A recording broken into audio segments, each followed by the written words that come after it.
You're listening to a daily dose of Proverbs. Hello, this is Sara Peterson. I'm reading Proverbs 9, 1 through 6, but we're going to focus on 4 and 5. Wisdom has built her house. She has hewn out her 7 pillars.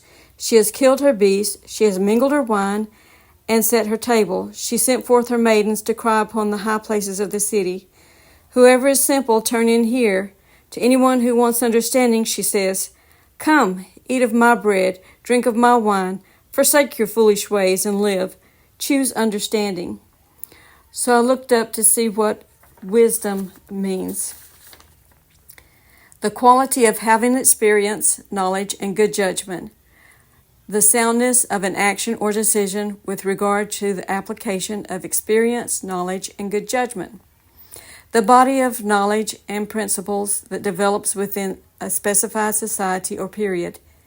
The ability or result of an ability to think and act, utilizing knowledge, experience, understanding, common sense, and insight.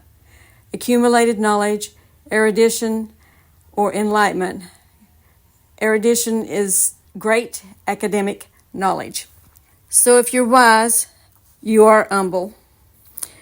And recently, I was listening to somebody explain what being humble means. The definition of humble doesn't mean thinking less of yourself or thinking yourself to be less than you are, but it means thinking of yourself less. In other words, thinking more of other people.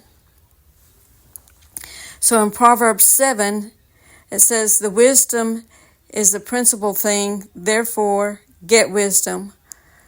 With all of your getting, get understanding. Those two go hand in hand. Exalt her, and she will promote you, bring you honor, and she will give you an ornament of grace to your head and deliver a crown of glory. It goes on to say in verse 12, when you run, you won't stumble. In Proverbs 19:8, it says, he that chooses godly wisdom loves his own soul. So in James 3:17 is a really good explanation of it. It says, the wisdom that is from above is first pure, then peaceable, gentle, and easy to be entreated, full of mercy and good fruits, without partiality and without hypocrisy. So if you're wise, you are humble. In Matthew 18, verses 1 through 4, the disciples asked Jesus, who is the greatest in the kingdom of heaven?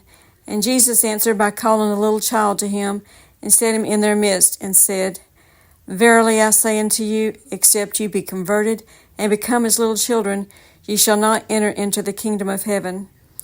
Whosoever shall humble himself as this little child, the same is the greatest in the kingdom of heaven. In Matthew chapter 5, verse 6, it says, blessed are they who hunger and thirst after righteousness, they shall be filled. And in John 6:35, it says, I am the bread of life. This is Jesus talking. He that comes to me shall never hunger, and he that believes on me shall never thirst again. So when it's talking about wisdom, wisdom is turning to God, turning from your wicked ways, and leaning on Jesus instead of trusting in your own ways.